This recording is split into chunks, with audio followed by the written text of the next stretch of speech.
जी chef साहब। जी जनाब। ये कौन पहाड़ है जी? हाँ जी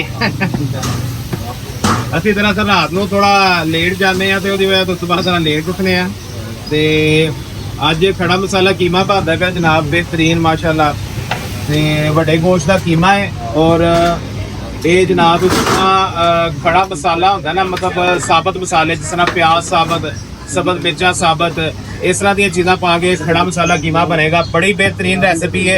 कंप्लीट रेसिपी साडे यूट्यूब चैनल पे देखो और चैनल नूं लाइक ते सबसक्राइब कर दिओ। तुहानूं इस तो बाद एक वीडियो आएगी जिहदे ते असीं LCDयां खरीद लिआए आ ते ਉਹ YouTube चैनल दे उत्ते एक असीं क्विज लाया 10 सवालां दा, ਉਹਦੇ सही जवाब दिओ ते LCD विन करो।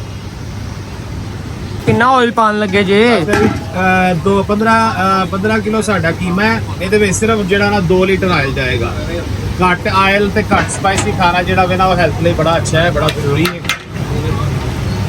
लिहाजा असीं जिहड़ा ना थोड़ा आयल थोड़ा जिहा जिहड़ा ना असीं वो रखते हैं।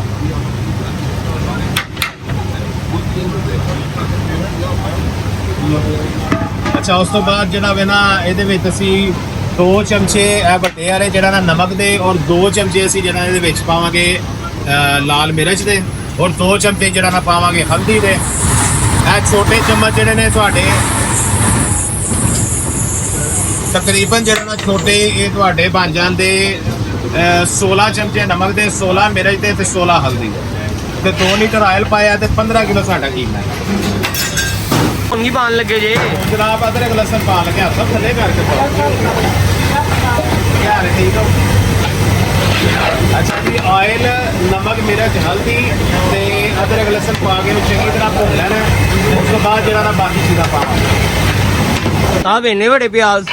अच्छा जी, खड़े मसाले कीमे दे विच तकरीबन जिन्ना कीमा है उस तो तकरीबन पौनी क्वांटिटी दे विच, यानी अगर 1 किलो कीमा है तो पौना किलो तुसीं उहदे विच तकरीबन जिहड़ा ना प्याज पाना है, क्योंकि प्याज साबत साबत दे विच रहना चाहिए, खड़ा खड़ा रहना चाहिए। इसे वजह तो इनू जिहड़ा ना खड़ा मसाला कीमा कहा जाता है। इनू प्याज नू जिहड़ा ना तुसीं ओहदे च आयल च सोते कर लेना है, यानी ना ये ब्राउन होए और ना ही ये बिल्कुल कच्चा है, सोते हो जी। ये प्याज सोते हो रहा है और कीमे की बनाई है अल्हम्दुलिल्लाह हो चुकी है। अच्छा, कीमे की बनाई आयल आ गया उत्ते, कीमे की बनाई करांगे अच्छे तरीके दे नाल। कम से कम 10 तो 15 मिनट जिहड़ा ना कीमे नू अच्छी तरह भुनना है। यूं ही भुनिया जाएगा। उस तो बाद टमाटर शामिल कर लवांगे। टमाटरां नूं जिहड़ा ना कोई तकरीबन 5-6 मिनट उन्हां दा पानी खुशक करके फिर बाकी सारियां चीज़ां जिहदे विच प्याज दड़ा मिर्च साबत मिर्च सबत मिर्च ते होर दीगर जिहड़ा ना मसाला जात ते अदरक धनिया शनिया बाकी सारी चीज़ां। शेफ साहब इन्नियां LCDयां खैर है? ये दस लिया तुहानूं अपना कि काहदे लई जिहड़ा ना लिआंदियां। साहब उनकी पान लगे जी? अच्छा, कीमे दी बनाई हो गई, हुण टमाटर पावांगे जी। ये तकरीबन 15 किलो कीमा है, ये तकरीबन 10 किलो टमाटर असीं पावांगे।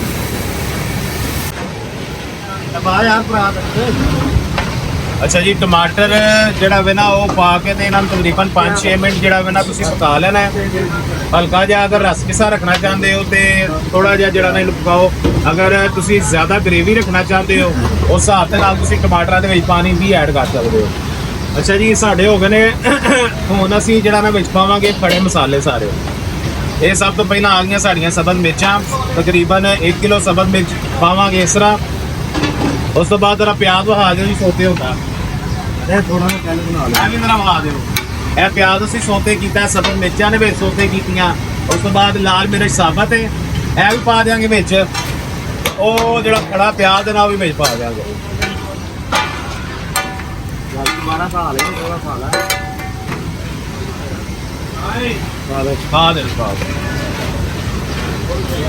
इनू कहते ने जनाब खड़ा मसाला कीमा। खड़ा मसाला कीमा वैसे ही रिस्पैक्ट तो यह कहती है कि खड़े होके खाओ, लेकिन तुम बह के भी खा सकते हो। खड़ा मसाला कीमा इस वजह तो कहा जाता है कि प्याज खड़ा खड़ा होता है, सबज मिर्चा मोटी मिर्च खड़ी खड़ी होती है। गर्म मसाले चूंकि मैं नहीं यूज़ करता, गर्म मसाले सेहत लिए जरा ना कोई एडे अच्छे नहीं होते हैं। तो यह तुसी जनाब देखो खड़ा मसाला कीमा साडा रेडी है और किड्डा बेहतरीन और शाइनी दी लुक है। यह जनाब धनिया पा के इनू जरा ना इंशाअल्लाह ताला वायरल कर देंगे और इसकी सर्विंग कर देंगे।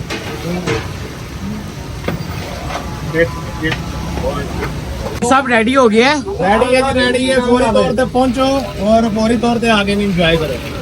ਸ਼ੈਫ ਸਾਹਿਬ ਖੁਦ ਡੀਲ ਪੈਕ ਕਰਕੇ ਦੇ ਰਹੇ ਨੇ ਜੀ। ਸ਼ੈਫ ਸਾਹਿਬ ਕਿੰਨੀ ਕੁ ਕੁਆਂਟੀਟੀ ਰੱਖਣੀ ਹੁੰਦੀ? ਕੁਆਂਟੀਟੀ ਸਾਰੇ ਇੰਨੀ ਕੁ ਹੁੰਦੀ ਹੈ ਕਿ ਇੱਕ ਬੰਦਾ ਆਰਾਮ ਨਾਲ 2 ਰੋਟੀਆਂ ਜਿਹੜਾ ਨਾ ਖਾ ਸਕੇ, ਕਿਉਂਕਿ ਇਹਦੇ ਨਾਲ ਜਿਹੜਾ ਵੇ ਨਾ ਆਪਣਾ 2 ਨਾਨ ਜਾਂ 2 ਰੋਟੀਆਂ ਜਿਹੜਾ ਨਾ ਅਸੀਂ ਦਿੰਦੇ ਆ। ਔਰ ਹੁਣ ਬਾਅਦ ਸਾਰੇ ਖੜੇ ਖੜੇ ਲੱਗ ਰਹੇ ਨੇ ਮਸਾਲੇ ਭਾਜੀ, ਕਿਉਂਕਿ ਖੜਾ ਮਸਾਲਾ ਕੀਮਾ ਹੈ ਤੇ ਖੜੇ ਮਸਾਲੇ ਕੀਮੇ ਦੇ ਵਿੱਚ ਜਿਹੜਾ ਨਾ ਭਾਈ ਪਿੱਛੋਂ ਆ ਕੇ ਕਹਿ ਰਹੇ ਨੇ 2 ਗੋਲੀਆਂ ਲਾ ਦਿਓ।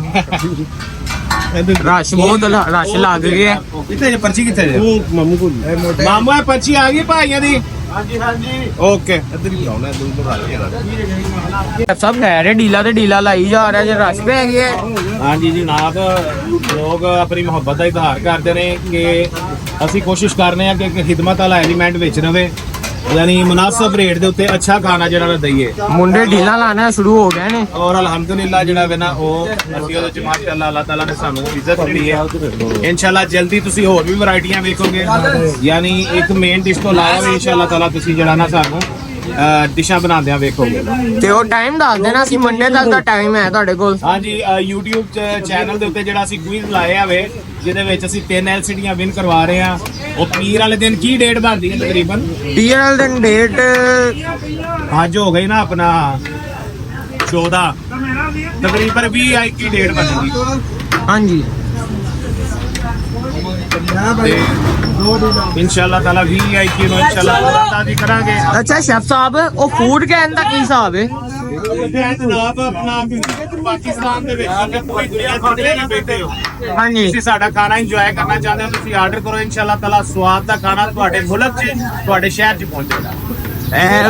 ਇਹਦੀ ਕਿੰਨੀ ਕੁ ਲਿਮਿਟ ਹੁੰਦੀ ਹੈ ਫੂਡ ਕਹਿਣ ਦੀ, ਸੇਵ ਰਹਿਣ ਸਰ ਦੀ? 1 ਸਾਲ ਦੀ ਹੁੰਦੀ ਹੈ। 1 ਸਾਲ ਦੇ ਵਿੱਚ ਇਹ ਜਿਹੜਾ ਵੀ ਆਪਣਾ 1 ਸਾਲ ਬਾਅਦ, ਯਾਨੀ ਅਗਰ ਐਕਸਪਾਇਰ ਹੋਏ ਤੇ ਹੋਏ, ਬਲਕਿ 1 ਸਾਲ ਤੋਂ ਵੀ ਸਮ ਟਾਈਮ ਜ਼ਿਆਦਾ ਅਰਸਾ ਕੱਢ ਜਾਂਦਾ। ਇਹ ਹੀ ਨੇ ਸ਼ੈਫ ਸਾਹਿਬ ਦੀਆਂ ਮੁਹੱਬਤਾਂ, ਇਹ ਹੀ ਸਵਾਦ, ਤੇ ਇਹ ਹੀ ਸਵਾਦ ਬਈ ਸ਼ਰੀਫ ਸਾਨੂੰ। ਬਿਲਕੁਲ।